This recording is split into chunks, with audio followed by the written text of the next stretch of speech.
રાજ્યમાં પ્રયાગરાજ મહાકુંભ જવા માટે લોકોનો ભારે ધસારો થઈ રહ્યો છે, ત્યારે ગુજરાત સરકારની જીએસઆરટીસી તરફથી ખાસ સસ્તું પેકેજ જાહેર કરતા જ મૌની અમાવસ્યા સુધી મુસાફરોના ઓનલાઈન બુકિંગ પૂરા થઈ ગયા છે। ઓનલાઈન બુકિંગ બાબતની તાજી માહિતી જોવા જઈએ તો 18મી ફેબ્રુઆરી સુધી ફૂલ બુકિંગ થઈ ચૂક્યું છે। દરરોજ એક બસ પ્રયાગરાજ જવા માટે રવાના થશે અને ત્યારે વર્ષો બાદ આવતા આ મહાકુંભમાં ગુજરાતમાંથી શ્રદ્ધાળુઓનું ઘોડાપૂર ઉમટ્યું છે। જોકે સરકાર પણ ભારે ધસારાને પહોંચી વળવા માટે હવે મોટા શહેરોમાંથી બુકિંગ પ્રમાણે બસ દોડાવવા માટે કટિબદ્ધ છે।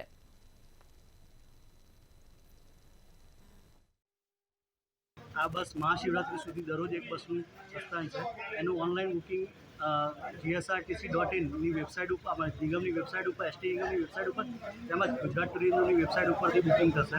ત્યાં 4 દિવસનું આખું પેકેજ છે। એમાં 8100 રૂપિયાનો ચાર્જ છે। એમાં 2 દિવસ રહેવાનું તેમજ મુસાફરીનો ચાર્જ આવી ગયો। અત્યાર સુધી જેટલી પણ બસો છે એ તમામ બસો તમામ ફૂલ થઈ ગઈ છે। પ્રયાગરાજ મહાકુંભમાં જવા માટે માત્ર 8100 રૂપિયાની અંદર 3 રાત્રિ અને 4 દિવસનું પેકેજ જીએસઆરટીસી તરફથી જાહેર કરવામાં આવ્યું છે। જોકે આ વ્યવસ્થામાં ઓનલાઈન બુકિંગ ફરજિયાત બનાવવામાં આવ્યું છે। ગુજરાત સરકારે હજુ તો ગઈકાલે જ પ્રથમ જથ્થો રવાના કર્યો, ત્યાં 18 ફેબ્રુઆરી સુધી જીએસઆરટીસીમાં બુકિંગ ફૂલ થઈ ચૂક્યું છે। એટલું જ નહીં, હજુ પણ વધુ બુકિંગ માટે જીએસઆરટીસી કટિબદ્ધ છે। વાહન વ્યવહાર મંત્રી હર્ષ સંઘવી આ બાબતે ખૂબ જ ગંભીરતાથી વિચારી રહ્યા છે અને આવનાર સમયમાં મહાનગરોની અંદર જેમ જેમ બુકિંગ થશે તેમ તેમ વોલ્વો બસ દોડાવશે।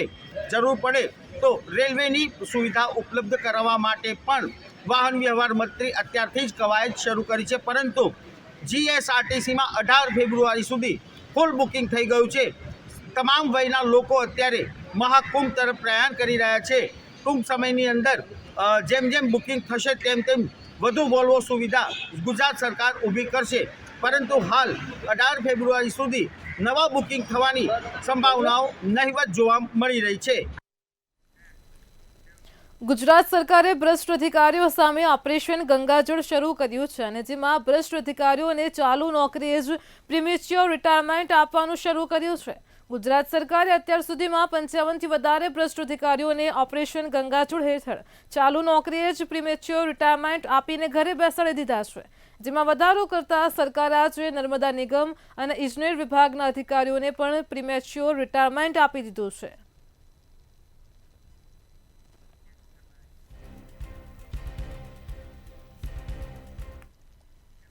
અમદાવાદના વિરમગામ શહેરમાં શિક્ષકની સરેઆમ હત્યા કરતા ચકચાર મચી જવા પામી છે, જ્યાં શિક્ષકનો પરિણીત યુવતી સાથેનો પ્રેમ સંબંધ એ હત્યાનું કારણ બન્યો છે। આ સાથે જ પત્નીના લગ્નેતર સંબંધથી નારાજ પતિએ વિરમગામના શિક્ષક પર ઘાતકી હુમલો કર્યો હતો। આ હુમલામાં ગંભીર રીતે ઘાયલ શિક્ષકનું સારવાર દરમિયાન મોત નીપજ્યું છે, તો વિરમગામ ટાઉન પોલીસે હત્યા મામલે ફરિયાદ નોંધી વધુ તપાસ હાથ ધરી છે।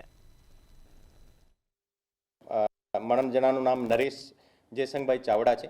એ છેલ્લા 7-8 મહિનાથી એક લેડી જોડે પ્રેમ પ્રસંગમાં હતા, એની જોડે મૈત્રી કરારમાં હતા અને અહીંયા વિરમગામમાં ભાડુઆત રીતે રહેતા હતા। ઓર આ લેડી પણ પરિણીત હતી અને જે મરણ જનાર છે એ પણ પરિણીત હતા અને એનો મન દુઃખ રાખીને લેડીના હસબન્ડ અને એના એક પેટ્રોલ પંપમાં એક પાર્ટનર જે છે એના પાર્ટનર અને એના એક ઓર બીજા એના સગા જે છે એ ત્રણો મળીને મર્ડર નિપજાવ્યો હતો। આણંદ નગરપાલિકાના પૂર્વ સત્તાધીશો સામે કરોડોના કૌભાંડના આક્ષેપનો મામલો સામે આવ્યો છે। આરટીઆઈ એક્ટિવિસ્ટ કિરણ સોલંકી દ્વારા કૌભાંડના આક્ષેપો લગાવવામાં આવ્યા છે। પાલિકામાં સોલિડ વેસ્ટના નિકાલમાં 8 કરોડ 50 લાખનું કૌભાંડ આચર્યું હોવાનું જણાવ્યું છે। એ સંદર્ભે જ પૂર્વ પ્રમુખ કાંતિ ચાવડાએ તમામ આક્ષેપોને ફગાવ્યા છે। આજે જે પત્રકાર પરિષદ કરી અને જે કોઈ કહેવાતા આરટીઆઈ એક્ટિવિસ્ટના દ્વારા અમારા ઉપર અને અમારા સમયના જે કંઈ હોદ્દેદારો હતા એ બધા ઉપર જે આક્ષેપો કરવામાં આવ્યા છે કૌભાંડના, ખરેખર એની પૂરી તપાસ કર્યા વગર આ આક્ષેપો કરવામાં આવ્યા છે। આમાં કોઈ કૌભાંડ જેવું કશું છે જ નહીં અને જે 14/7/2020 છે એમાં એને કોન્ટ્રાક્ટ મળે છે। વધુમાં જે ટેકનિકલ એવોલ્યુશન જે છે છેલ્લા 3 વર્ષનું ટર્નઓવર એની અંદર 24.9 કરોડ રૂપિયા બતાવે છે એનું ટર્નઓવર, વાર્ષિક 3 વર્ષનું ટર્નઓવર બતાવે છે. એટલે આ રીતે એમણે જે ખોટું પોતાનું એવોલ્યુશન આપીને અને આટલો મોટો ભ્રષ્ટાચાર આચરેલો છે.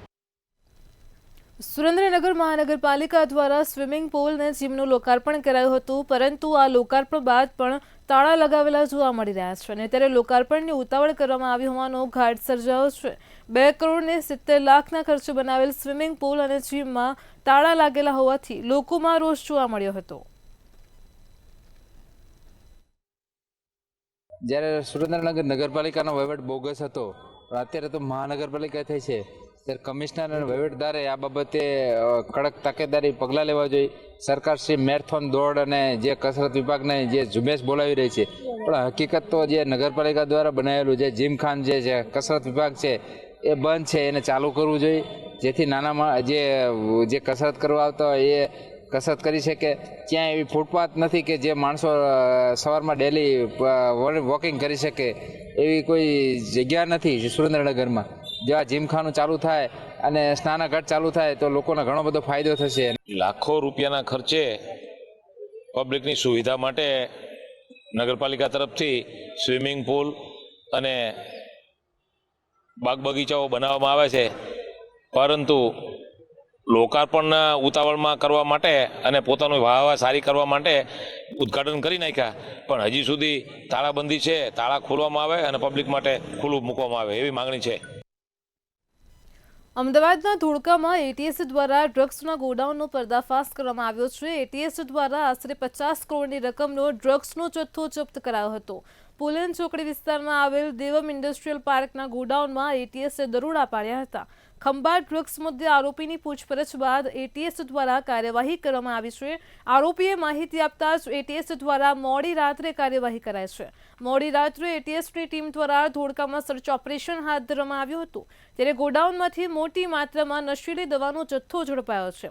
સમગ્ર મામલે ડીજીપી વિકાસ શાહ એટીએસ ઓફિસે પહોંચ્યા હતા અને ખંભાત ધોળકાની કામગીરી મામલે एटीएस अधिकारियों ने अभिनंदन पाठव्या है. जो 24 जनवरी को एटीएस गुजरात के द्वारा जो केस किया गया 107 केजीज ऑफ अल्प्राजोलम का केस जो किया गया, उसमें इन्वेस्टिगेशन चालू था. उसमें इंट्रोगेशन में हमको ये पता चला कि ट्रेमाडोल का भी 500 केजी का नार्कोटिक सब्सटेंस उनके पास पड़ा था. वो धोलका में एक वेयर हाउस के अंदर पड़ा था, ये हमारे इंट्रोगेशन में पता चला. तो हमारे टीम के साथ डीवाईएसपी हर्ष उपाध्याय की कैप्टनसी में हमारी टीम कल रात को फिर से रेड किया था धोलका के वेयर हाउस में. तो उसमें से हमको 500 केजी ट्रेमाडोल का फाइनल प्रोडक्ट हमको मिला था, जिसका अंदाजित market value around 40 to 50 crore का अभी गिना जाता है. 12 વર્ષ બાદ દુષ્કર્મી આસારામની અમદાવાદમાં એન્ટ્રી થઈ છે અને ત્યારે જામીન બાદ અમદાવાદના મોઢેરા આસારામ પહોંચ્યા હતા. દુષ્કર્મના કેસમાં આસારામને આજીવન કેદની સજા મળી છે. ત્યારે તબિયત ખરાબ હોવાથી સર્ટી જામીન પર આસારામ છે. અગાઉ મહેસાણા પાલનપુરમાં સર્ટી જામીનના નિયમોના ભંગ કર્યા હતા. ત્યારે હવે અમદાવાદના મોઢેરા આશ્રમે આસારામ પહોંચ્યા છે. અનુયાયીઓને જાણ થતાં જ આશ્રમ ખાતે સાધકોની મોટી ભીડ જોવા મળી રહી છે. 12 વર્ષના કારાવાસ બાદ આસારામજી આજે અમદાવાદ ખાતે આવી ચૂક્યા છે. જે પ્રમાણે તેમને શરતી જામીન મળ્યા છે કોર્ટમાંથી માર્ચ 31 સુધીના. ત્યારે તેઓ ગુજરાતના અલગ અલગ જગ્યાઓ પર ખાસ કરીને જે અમદાવાદ આશ્રમ જ્યાં સાબરમતી ખાતે આવેલો હતો ત્યાં જે તેઓ આવ્યા હોવાની વાત છે અને સાથે જ્યારે તેઓ આવ્યા છે તેને લઈને આજે સંદેશો મળતાની સાથે હજારોની સંખ્યામાં જે સાધકો છે તે આશ્રમ ખાતે આવી રહ્યા છે અને સાથે જ એક આશા પણ લઈને આવી રહ્યા છે કે જે વર્ષો પહેલાં જે આસારામજીને તેઓ જે લોકો છે એક આશ્રમમાં અંદર આવવાનું પાછળનું એક કારણ એ છે કે એક વખત જે દર્શન થઈ જાય અને દર્શન થતાની સાથે જે પ્રવચનો જે અહીંયા સત્સંગ થતા હતા એવા સત્સંગ થાય અને સાથે જ એક પ્રમાણેનો જે એક માહોલ જે છે તે જોવા મળ્યો છે. એક નજર આસારામજીની તમામ સાધકો પર પડે તેવી પણ તેઓ આશા રાખી રહ્યા છે. સાથે જ તેમનું સ્વાસ્થ્ય જે છે તે પણ ખૂબ જ ગંભીર હોવાની વાત પણ સામે આવી રહી છે અને સાથે જ તેઓને હમણાં એકદમ આરામ કરવાની પણ જે ડૉક્ટર દ્વારા સલાહ આપવામાં આવી છે. એટલે ડૉક્ટરના જે કારણ સાથે જ તેઓને જામીન મળ્યા છે અને સાથે જ સાધકો જે છે તેઓ તમામ જે આશ્રમો પહોંચી રહ્યા છે અને એક આશ્રમની અંદર પણ એક વ્યવસ્થા રાખવામાં આવી છે અને વારંવાર અપીલ પણ કરવામાં આવી રહી છે કે સાધકો અહીં મોટી સંખ્યામાં ના પહોંચે, કારણ કે બાપુને એકલા રહેવાની જે અપીલ છે તે કરવામાં આવી રહી છે. કેમેરામેન યોગેશ જયસ્વાલ સાથે મીર દુધરેજિયા, મંતવ્ય ન્યૂઝ, અમદાવાદ. કચ્છના મુન્દ્રામાં રહેણાંક મકાનમાં આગ લાગતા જ 2 લોકોના મોત નીપજ્યા છે. મુન્દ્રા શહેરની સૂર્યનગર સોસાયટીના મકાનમાં ભેદી બ્લાસ્ટ બાદ આગ લાગતા પિતા અને પુત્રીનું મોત થયું છે, જ્યારે માતાને ગંભીર ઇજાઓ પહોંચતા જ સારવાર માટે હોસ્પિટલ ખસેડવામાં આવ્યા છે. બ્લાસ્ટ અને આગની ઘટના બનતા જ મોટી સંખ્યામાં લોકો ભેગા થયા હતા. રહેણાંક મકાનમાં લાગેલા એસીના કોમ્પ્રેસરમાં કોઈ કારણોસર બ્લાસ્ટ થતાં આગ ભભૂકી ઉઠી હતી, જ્યારે મુન્દ્રા પોલીસે ઘટના સ્થળે પહોંચીને વધુ તપાસ હાથ ધરી છે.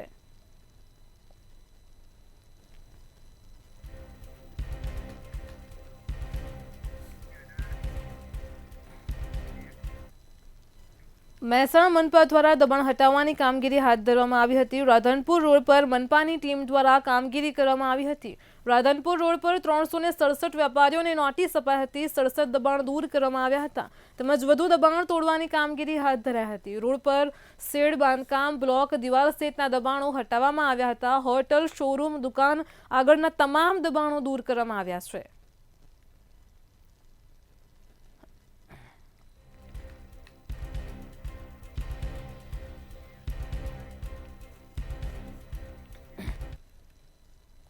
સુરતના હીરા ઉદ્યોગમાં પ્રથમવાર ભારે મંદીનો માહોલ સર્જાયો છે, જેમાં હીરાની કેટલીક ફેક્ટરીઓ બંધ થતાં 17 લાખ રત્ન કલાકારો સંકટમાં મુકાયા હતા, જ્યારે મંદીના કારણે મોટાભાગના રત્ન કલાકારોએ નોકરી પણ ગુમાવી છે.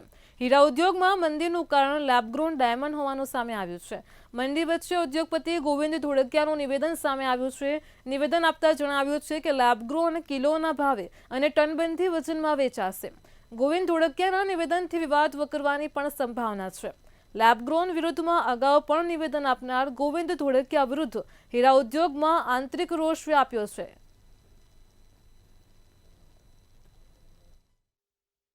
આ લેબગ્રોન ડાયમંડ 10-20-25% લોકો વાપરશે. બહુ મોટું એનું માર્કેટ છે. અરે ખાલી દાગીનામાં જ વપરાય એવું નથી. હું 2 વર્ષથી બધાને કહું છું કે આ લેબગ્રોન ડાયમંડ છે એ અત્યારે ભલે કેરેટમાં વેચાય, હવે આ કિલોમાં વેચાવાના છે અને પછી ટનમાં વેચાવાના છે. એટલે ટન, 1 ટન, 2 ટન, 5 ટનના સોદા પડવાના છે.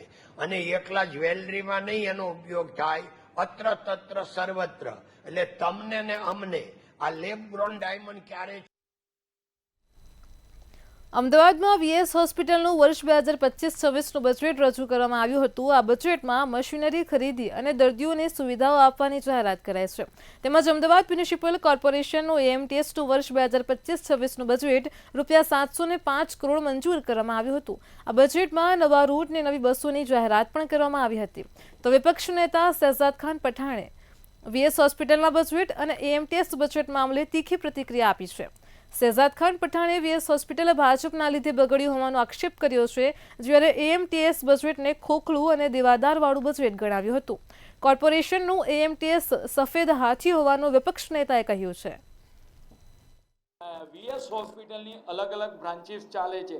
ડર્મેટોલોજી વિભાગ હોય એના સાધન વસાવવા માટે 10 લાખ, પેન ક્લિનિક એના સાધન વસાવવા માટે 75 લાખ, જનરલ સર્જરી વિભાગ છે એના જે સાધનો વસાવવા માટે 17 લાખ, ઓબ્સ્ટેટ્રિક અને ગાયનેક વિભાગ આના જે સાધનો છે એ વસાવવા માટે 55 લાખ, સાયકિયાટ્રિક વિભાગ છે એના સાધનો વસાવવા માટે 2 લાખ, ઓર્થોપેડિક વિભાગ છે એના સાધનો વસાવવા 25 લાખ અને ઈએનટી કાન નાક ગળા એના ઈએનટી વિભાગના સાધનો વસાવવા માટે 30 લાખ.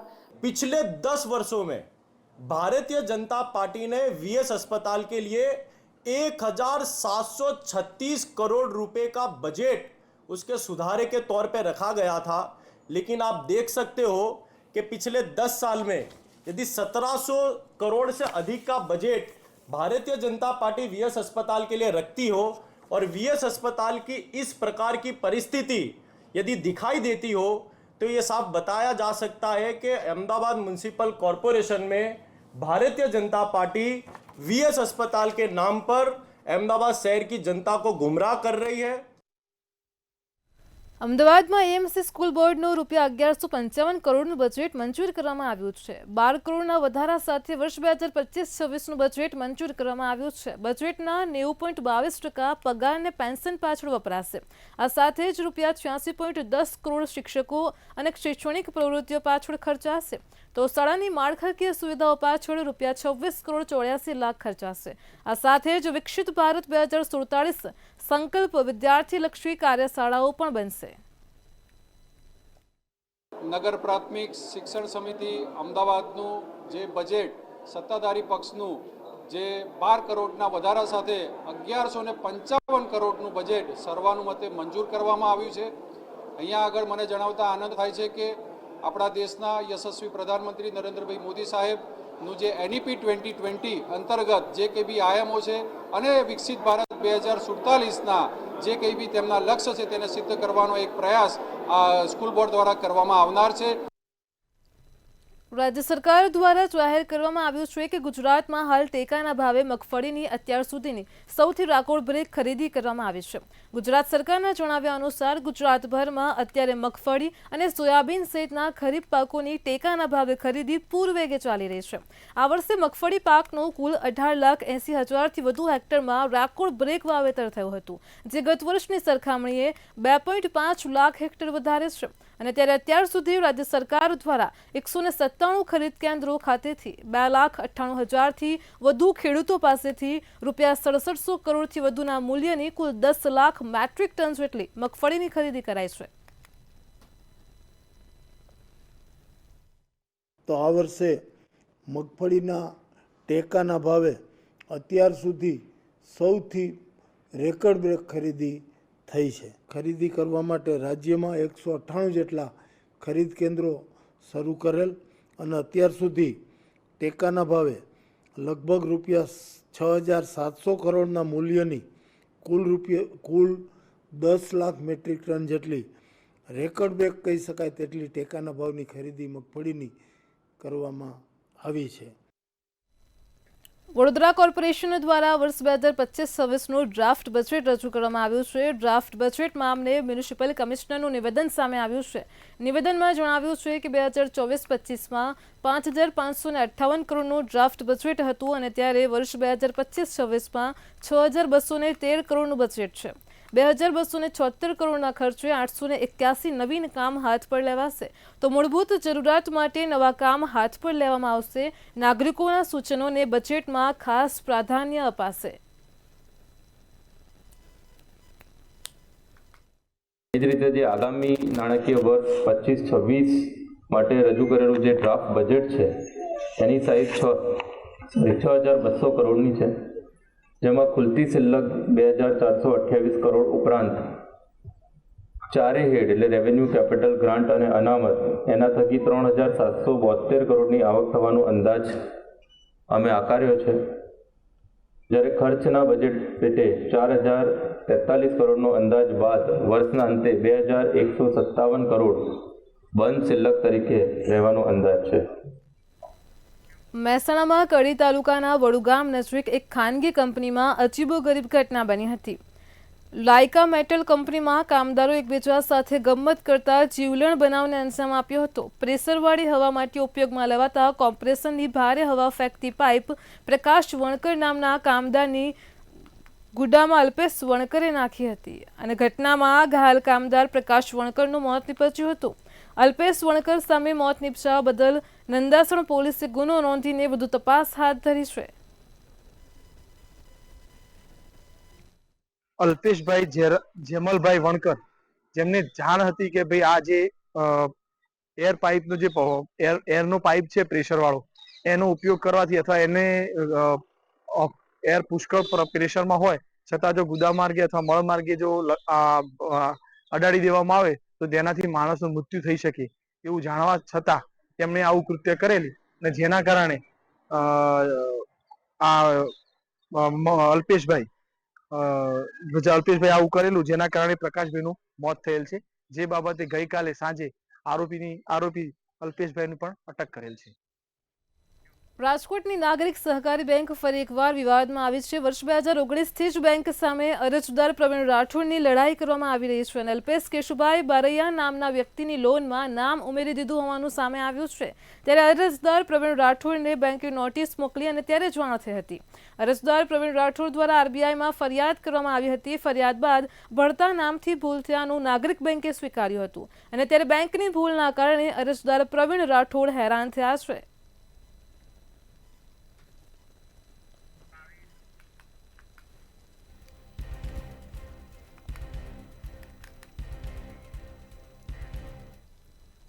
રાજકોટ જિલ્લાના ધોરાજીમાં ફરી કેમિકલ માફિયા બેફામ બન્યા છે. ધોરાજીના જૂનાગઢ રોડ પર અજાણ્યા કેમિકલ માફિયા દ્વારા વોકળામાં કેમિકલયુક્ત પાણી છોડવામાં આવ્યું હતું. આ પાણી છોડવામાં આવતા જ ખેડૂતોમાં રોષ જોવા મળ્યો હતો. અનેકવાર અજાણ્યા કેમિકલ માફિયાઓ દ્વારા કેમિકલયુક્ત પાણી છોડવામાં આવતું હોવાના ખેડૂતોએ આક્ષેપ કર્યા છે. જીપીસીબી બોર્ડને પણ અનેકવાર રજૂઆતો કરી છે, તેમ છતાં પણ કોઈ કાર્યવાહી ન થતાં ખેડૂતોમાં ભારે રોષ વ્યાપ્યો છે. અને એના બાજુમાં એક નેરું પડેલું છે. એ નેરામાં કોઈક ઝેરી પાણી છોડી જાય છે. એને કારણે અમારા ખેતીમાં પાક નિષ્ફળ જાય છે અને પાકમાં બહુ પણ નુકસાન થાય છે અને પીવાલાયક પાણી પણ નથી. પાણીની અંદર તમે કુંડી ભરો, કોઈ પીવો પાણી એટલે પાણી કડશું પણ લાગે છે અને પાણીની અંદર ફીણા પણ આવે છે. પાણી કાળા કલરનું અને પીળો કલર પાણીનો રહે છે. નુકસાન બહુ થાય છે મોલને. આનાથી તળ બહુ ઝેરી બની જાય છે. કોઈ પણ પાણી પી તો પણ માણસ બીમાર પડી જાય છે. ખેતીને ઊભો પાક સુકાઈ જાય છે. કોઈ ફાલ ફૂલ આવ્યો એ પણ ખરી જાય છે. ગંદુ પાણી આવે છે અને ઉભું રહે એવી શક્યતા નથી, તો એમાં મોલાટ કઈ રીતે થાય? આ દુર્ગંધ એટલે ત્યાં ઉભું રહે એવી શક્યતા નથી. દુર્ગંધ એટલી મારે છે. આસમાની કલર અને હાવ કાળું મસ્ત છે. ખેતીને નુકસાન એ થાય કે કોઈ જાતની મોલાટ ન થવા દે. શું કહેશો આને? તળમાં જાય તો શું થાય? તળમાં જાય તો પીવા લાયક પાણીને પણ બગાડી દે. જૂનાગઢમાં ગિરનાર પર્વત પરના અંબાજી મંદિરના મહંત તનસુખગીરીના દેહ વિલય પછી મહંત પદ માટે ખેંચતાણ શરૂ થઈ હતી. આ ખેંચતાણમાં ભૂતનાથ મંદિરના મહંત મહેશગીરીએ જૂના અખાડાના એક લેટરનો બોમ્બ ફોડ્યો હતો, જેમાં વર્ષો પહેલા અખાડા પરિષદના સેક્રેટરી હરિગીરીએ ભવનાથ મંદિર હડપ કરવા માટે ભાજપને 5 કરોડ રૂપિયા આપ્યા હતા. તેમજ જૂનાગઢના 2 પૂર્વ કલેક્ટર રાહુલ ગુપ્તા અને આલોક કુમાર પાંડેને 50-50 લાખ રૂપિયા આપ્યા હોવાનો ઉલ્લેખ કર્યો છે. હાલમાં આ પત્રને ફોરેન્સિક સાયન્સ લેબોરેટરીમાં તપાસ માટે મોકલી આપવામાં આવ્યો છે.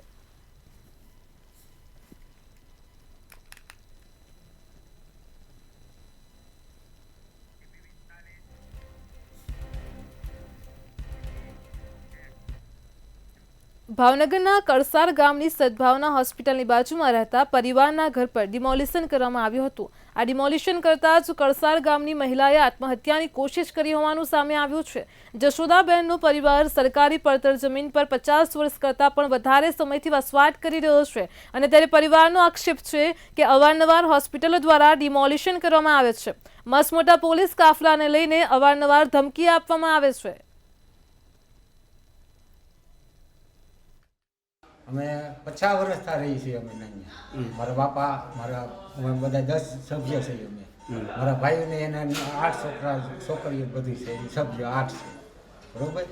પછી અમે વારંવાર નોટિસ અમને આપ્યા રાખે. પોલીસ બંધો લઈને આવે પાડવા, જેસીબી સાથે લઈને આવે છે. તો અમારે ક્યાં જવું ગરીબ માણસોને? ખેત મજૂરી કરીને અમે પેટ ભરીએ અમારું. તો આ બેને દવા શું કામ પીધી? ત્યાં ડેમોલેશન આવ્યું પાડવા, ભાઈ તમે પાડો તો અમે જઈએ ક્યાં? અમે બરોબર એટલે દવા પી ગયા. કન્ટિન્યુ લોકો અમને ટોર્ચર કરે છે. મહિનામાં તો એ લોકો કેટલી વાર આવતા હોય છે ને દર 3 મંથે ડેમોલેશન આવે છે. 150 જેટલા પોલીસવાળા હોય છે, બધા હોય છે અને એ લોકો ડેમોલેશન લઈને આવે છે. તો આ વખતે ક્યારેક તો અમારા ઘરનું હોય છે, ક્યારેક અમારા દુકાનનું હોય છે, તો ક્યારેક જમીનનું હોય છે. એ જમીન નથી સદભાવનાવાળાની કે નથી, આમ તો સરકારની છે, પણ સરકારની છે તો નહીં ને. જમીન અમારા ગામની છે, અમારા ગામની પંચાયતની છે. તો જો અમારી ગામ અને અમારા ગામની પંચાયત અને મંત્રી અમને જમીન ખાલી કરાવે ને અમારે ડેમોલેશન રહે તો અમને કંઈ પ્રોબ્લેમ નથી. અમે એ જમીન ખાલી કરી દઈએ ને પાડી પણ નાખીએ. પણ આ લોકો સદભાવના હોસ્પિટલવાળા પડાવે છે તો અમને એમાં પ્રોબ્લેમ છે. અમે એ ખાલી કરાવવા માગતા નથી અને પડાવવા પણ માગતા નથી. ભાવનગરના ટીમાળા ગામે 6 દિવસ પહેલા થયેલ મારામારી હત્યાનો મામલો સામે આવ્યો હતો। સામાન્ય બોલાચાલીમાં મારામારીની ઘટના બની હતી। આ બનાવમાં 2 લોકોને ઈજા પહોંચતા જ તેમને સારવાર અર્થે ખસેડ્યા હતા। એકને તળાજા અને એકને ભાવનગર હોસ્પિટલ ખસેડાયો હતો, જ્યારે ભાવનગર હોસ્પિટલ ખાતે સારવાર લેતા યુવકનું મોત નીપજ્યું છે। યુવકના પરિવારજોએ મૃતદેહ સ્વીકારવાનો ઇનકાર કર્યો છે। હુમલો કરનાર શખ્સ ન ઝડપાય ત્યાં સુધી મૃતદેહ સ્વીકારવાનો ઇનકાર કર્યો છે।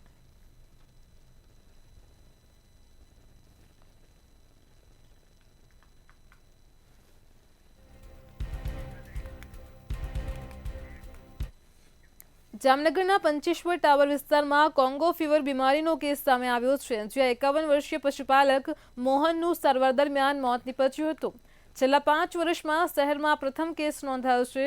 કોંગો ફીવર પશુઓમાં રહેલી ઈતરડીથી ફેલાવતો હોવાનું સામે આવ્યું છે। આ રોગ મુખ્યત્વે પશુપાલકોમાં જોવા મળે છે, જેમાં ગાય અને ભેંસના શરીર પરની ઈતરડી દ્વારા હનીમોરલ નામનો પરજીવી માનવ શરીરમાં પ્રવેશે છે। રોગના મુખ્ય લક્ષણોમાં તાવ આવવો, માંસપેશીમાં દુખાવો થવો, ચક્કર આવવા અને ગળું બેસી જવું તમામ લક્ષણો સામે આવે છે।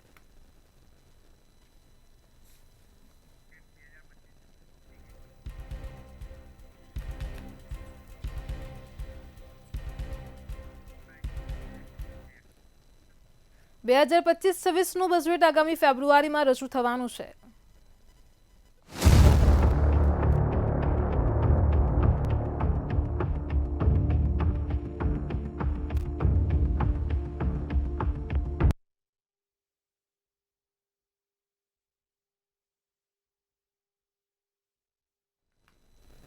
બે 2025-26 માટે કેન્દ્રીય બજેટ રજૂ થવા જઈ રહ્યું છે। 1 ફેબ્રુઆરીના રોજ કેન્દ્રીય નાણામંત્રી નિર્મલા સીતારમણ દ્વારા સંસદમાં બજેટ રજૂ કરવામાં આવશે। બજેટને લઈને સામાન્ય વ્યક્તિ, મહિલાઓ, ખેડૂતો, ઉદ્યોગપતિઓ દરેકને કંઈક ને કંઈક આશા છે। તો નાણામંત્રી નિર્મલા સીતારમણ મોંઘવારી, રાજકોષીય એકત્રીકરણ અને રોજગાર જેવી સમસ્યાઓનો સામનો કરવા માટે બજેટમાં આર્થિક વિકાસ, સ્થાનિક ઉત્પાદન અને ઉપભોક્તા રાહતને મહત્વ આપે તેવી પણ અપેક્ષા છે। ત્યારે બજેટને લઈને સુરતની મહિલાઓનું શું છે મંતવ્ય, આવો જાણીએ। અનેક આશા અપેક્ષાઓ કેન્દ્રીય બજેટથી મહિલાઓને રહી છે અને એમને પડતી જે તકલીફો છે એનું નિરાકરણ કાઢવા માટેની કેટલીક અવાજો ઉઠે છે। ત્યારે સુરત ખાતે કેટલીક મહિલાઓ હાલ આપણી સાથે છે। આ મહિલાઓથી આપણે વાત કરીને જાણીએ કે એમની કેન્દ્રીય બજેટને લઈને શું ડિમાન્ડ છે, શું કહેવું છે। આપની પાસે આવવા માંગીશ, કેન્દ્રીય બજેટ છે, અત્યારે બજેટને લઈને શું ડિમાન્ડ રહેશે તમારી? એમાં એવું છે કે જો મહારાષ્ટ્રમાં બધાને પૈસા મળે છે, બરાબર, તો એમ કે બેટીને પૈસા આપે છે, તો અહીંયા પણ સુરતમાં મળવા જોઈએ ને। અમારી છોકરીવાળું ઘર છે, અમારા ઘરમાં પૂરું પડે ન પડે તો ક્યારેક એમ થાય કે એ છોકરીઓનું થાય ને, એમ મહિને મહિને આવતા હોય પૈસા, તો એવી રીતના એટલું મારું કહેવાનું છે।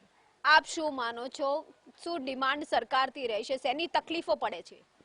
આ ગૃહિણીને બહુ આમ થોડોક ધંધામાં આમ કાંઈ ધંધા નથી, કાંઈ બિઝનેસ કરવો હોય, કોઈની કાંઈ સહાય નથી, જ્યાં ત્યાં જાય ત્યાં ધક્કા જ ખાવા પડે। બધે ક્યાંય કે અમે આપીશી પણ કોઈ વસ્તુ અમને આપતા નથી, કાંઈ સહાય કાંઈ આપતા નથી। લોન લેવી હોય ને, છોકરા ભણાવવા માટે લોન લેવી પડે પણ ક્યાંય સહાય મળતી નથી અમને, બધે ધક્કા જ ખવડાવે। એટલે ક્યાંક ને ક્યાંક ધક્કા જ ખાવા પડે છે। આપ શું કહેશો? અમારે રેશન કાર્ડ છે તો પૂરી વસ્તુ આપે નહીં અને ધક્કા ખવડાવે। આજ આવજો, આખા મહિનામાં 1 તારીખે બોલાવે તો અમારે કઈક આવે ને કઈક વયું જાય અને 8 નામ તોય પૂરી વસ્તુ દે નહીં, તો એનું શું કરવું અમારે? સરકારને કહીએ પણ કે ધ્યાન નથી દેતું કોઈ। કેટલા જણાને કીધું કે ભાઈ અમને તમે આ પાસમાં અમારા 8 નામ છે તો અમને વસ્તુ તો મળવી જોઈએ ને, તો એ 5 કિલો 10 કિલો દઈ દે। બસ ઈ જ મારે કહેવાય। મહિલાઓને પૂરતી મદદ પણ નથી મળતી, એને લઈને ક્યાંક ફરિયાદ છે। આપ શું કહેશો?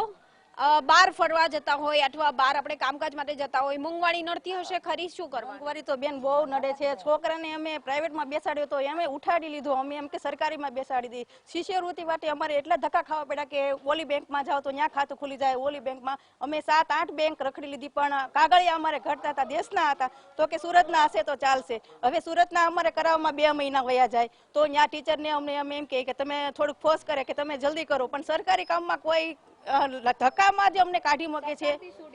સરકારી કે જે યોજના છે જે આ છોકરાઓની છે અમારી સુધી પહોંચાડો તો એમને ખબર પડે કે યોજના શું છે. અમારી સુધી પહોંચતી નથી અને બીજા બહારના જે મોટા મોટા છે એ અંદર પૈસા ખાઈ જાય છે. અમારી સુધી કાંઈ પહોંચતું નથી બેન. અમારી સુધી સરકાર થોડીક મદદ પોગાડે તો અમારું ઘરનું બજેટ છે. અમારે કમાવાવાળા એક છે અને બધું એક ઉપર જ ઘર ચાલે છે. અમે તો ડાયમંડનું કામ કરીએ છીએ, બીજું અમે કાંઈ કરતા નથી. પણ ઘર અમારે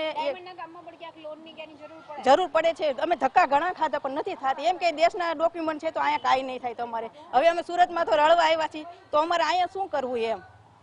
તો સાચી છે. આપ શું માનો છો, સરકારી કામ માટે કઈ રીતની તકલીફ? કાર્ડ કેદું બંધ છે અમારે. કેટલા ધક્કા ખાય છે ને દાદા પણ કહેતા જ નથી કાંઈ. કેમ કે ચાલુ કરો કે અમે ભાડે રહી છીએ, થોડી ખાંડ મળે ને તો અમારે ટેકો થાય, પણ નથી દે કાંઈ જવાબ જ નથી આપતા. એટલે ક્યાંક ને ક્યાંક માત્ર યોજનાઓ મૂકી દેવામાં આવી છે, કચેરીઓ ખોલી દેવામાં આવી છે, પણ જે યોજનાઓનો લાભ મહિલાઓને મળવી જોઈએ, જે લોનની મોટી મોટી વાતો કરવામાં આવે છે કે મહિલાઓ માટે આટલી સબસિડી, મહિલાઓ માટે આટલી લોન છે, પણ એ લોન કહો કે પછી એ સહાય કહો કે એ મદદ કહો, કોઈ પણ વસ્તુ મહિલાઓ સુધી નહીં પહોંચતા કે ક્યાંક અજાણતામાં એ મહિલાઓ એ મદદ નહીં મેળવતા દુઃખ થતું હોય છે. અને એના માટે જ અત્યારે બજેટને લઈને મહિલાઓ દ્વારા સરકારથી કેટલીક ડિમાન્ડો જે છે એ કરવામાં આવી રહી છે. કેમેરામેન શોએબ શેખની સાથે રાબિયા સાલેહ, મંતવ્ય ન્યૂઝ, સુરત. સમાચારોમાં હાલ આટલું જ. પડે પડની અપડેટ મેળવો માત્ર મંતવ્ય ન્યૂઝ પર. નમસ્કાર.